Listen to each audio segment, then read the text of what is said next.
Au nom du Père, du Fils, du Saint-Esprit. Amen. Seigneur Jésus, tu connais mon inconstance et mon infidélité. Tu sais combien je suis faible.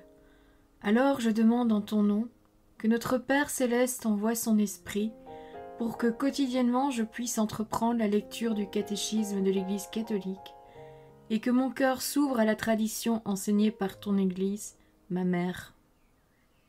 Que je puisse ajuster toutes mes actions et mes œuvres à son enseignement. Mon Jésus, avec confiance j'abandonne la constance et la fidélité de toute la démarche entre tes mains. Que Saint Michel Archange et mon ange gardien protègent et défendent chaque moment quotidien consacré à cette lecture.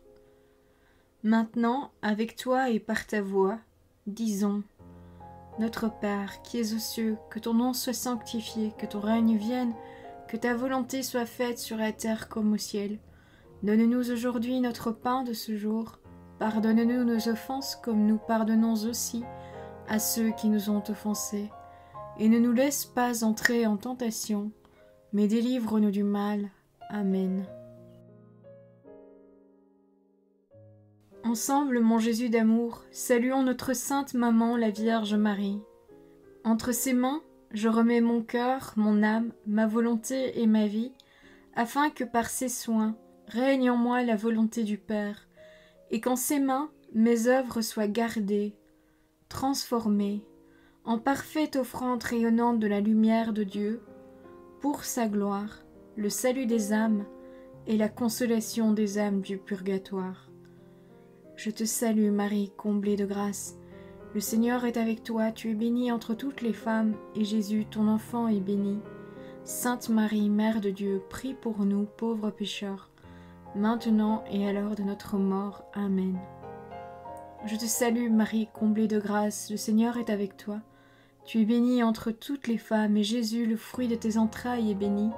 Sainte Marie, Mère de Dieu, prie pour nous, pauvres pécheurs, maintenant et à l'heure de notre mort. Amen. Je te salue Marie, comblée de grâce, le Seigneur est avec toi, tu es bénie entre toutes les femmes, et Jésus, le fruit de tes entrailles, est béni. Sainte Marie, Mère de Dieu, prie pour nous pauvres pécheurs, maintenant et à l'heure de notre mort. Amen.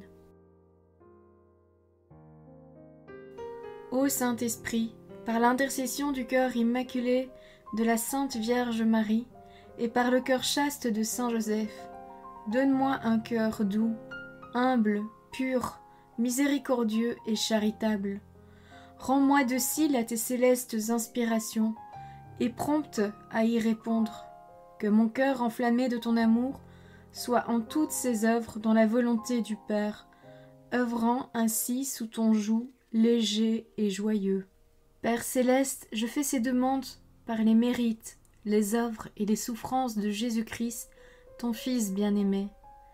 En mon nom, au nom des âmes de ma famille, au nom des âmes de mes proches, au nom des âmes qui se sont recommandées à mes prières, au nom des âmes constituant ta Sainte Église, le pape, les cardinaux, les évêques, les prêtres, les religieux et religieuses, les laïcs, au nom des âmes qui ne te connaissent pas, des âmes des païens, des âmes des hérétiques, des âmes des apostats et des âmes froides. En tout temps, dans les siècles des siècles. Amen. 7e point. La grâce du baptême. Numéro 1262.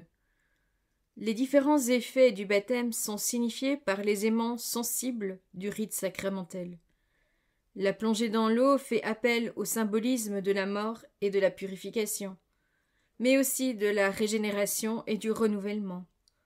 Les deux effets principaux sont donc la purification des péchés et la nouvelle naissance dans l'Esprit Saint. Pour la rémission des péchés. Numéro 1263. Par le baptême, tous les péchés sont remis, le péché originel et tous les péchés personnels, ainsi que toutes les peines du péché. En effet, en ceux qui ont été régénérés, il ne demeure rien qui les empêcherait d'entrer dans le royaume de Dieu, ni le péché d'Adam, ni le péché personnel, ni les suites du péché dont la plus grave est la séparation de Dieu. Numéro 1264. Dans le baptisé, certaines conséquences temporelles du péché demeurent cependant, telles les souffrances, la maladie, la mort, ou les fragilités inhérentes à la vie comme les faiblesses de caractère, etc. Ainsi qu'une inclination au péché que la tradition appelle la concupiscence ou, métaphoriquement, le foyer du péché. Fomes peccati. Laissée pour nos combats, la concupiscence n'est pas capable de nuire à ceux qui n'y consentent pas, résistent avec courage par la grâce du Christ. Bien plus, celui qui aura combattu selon les règles sera couronné. Voilà la deuxième lettre de Timothée, chapitre 2, verset 5. Une nouvelle créature. Numéro 1265. Le baptême ne purifie pas seulement tous les péchés, il fait aussi des néophytes, une création nouvelle. Voilà la deuxième lettre de Corinthiens, chapitre 5, verset 17. Un fils adoptif de Dieu qui est devenu participant à la nature divine, membre du Christ, et co-héritier avec lui, temple de l'Esprit Saint. Numéro 1266. La très sainte Trinité donne aux baptisés la grâce sanctifiante, la grâce de la justification qui le rend capable de croire en Dieu, d'espérer en lui et de l'aimer par les vertus théologales. Lui donne le pouvoir vivre et agir sous la motion de l'Esprit Saint par les dons du Saint-Esprit. Lui permet de croître dans le bien par les vertus morales. Ainsi, tout l'organisme de la vie surnaturelle du chrétien a sa racine dans le saint baptême. Incorporé à l'Église, corps du Christ. Numéro 1267. Le baptême fait de nous des membres du corps du Christ. Dès lors, ne sommes-nous pas membres les uns les autres? Voir la lettre aux Éphésiens, chapitre 4, verset 25.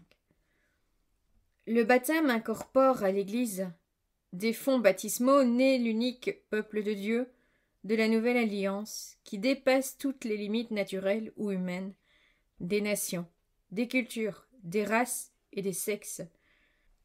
Aussi bien est-ce en un seul esprit que nous avons tous été baptisés, pour ne former qu'un seul corps. Première lettre aux Corinthiens, chapitre 12, verset 13. Numéro 1268. Les baptisés sont devenus des pierres vivantes pour l'édification d'un édifice spirituel, pour un sacerdoce saint. Voilà la première lettre de Pierre, chapitre 2, verset 5. Par le baptême, ils participent au sacerdoce du Christ, à sa mission prophétique et royale. Ils sont une race élue, un sacerdoce royal, une nation sainte, un peuple acquis pour annoncer les louanges de celui qui les a appelés des ténèbres à son admirable lumière. Première lettre de Pierre, chapitre 2, verset 9. Le baptême donne part au sacerdoce commun des fidèles. Numéro 1269.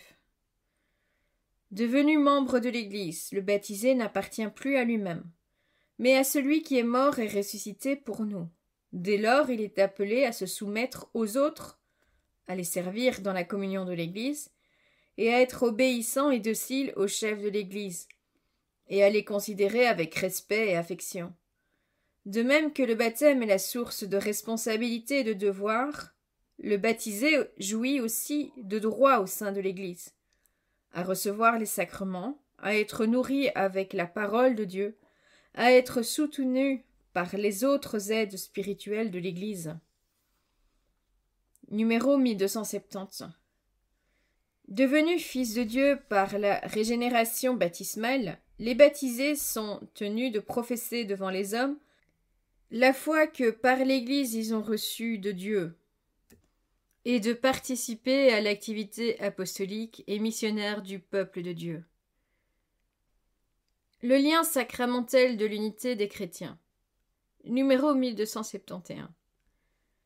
Le baptême constitue le fondement de la communion entre tous les chrétiens. Aussi avec ceux qui ne sont pas encore en pleine communion avec l'Église catholique. En effet, ceux qui croient au Christ et qui ont reçu validement le baptême se trouvent dans une certaine communion, bien qu'imparfaite, avec l'Église catholique. Justifiés par la foi reçue au baptême, incorporés au Christ, ils portent, à juste titre, le nom de chrétiens, et les fils de l'Église catholique les reconnaissent, à bon droit comme des frères dans le Seigneur. Le baptême est donc le lien sacramentel d'unité existant entre ceux qui ont été régénérés par lui. Voilà, c'est tout pour aujourd'hui. Je vous souhaite à tous une bonne et sainte journée. Que le Seigneur nous bénisse tous, que votre ange gardien veille bien sur chacun d'entre vous, et que la paix habite votre cœur. Au nom du Père, du Fils, du Saint-Esprit.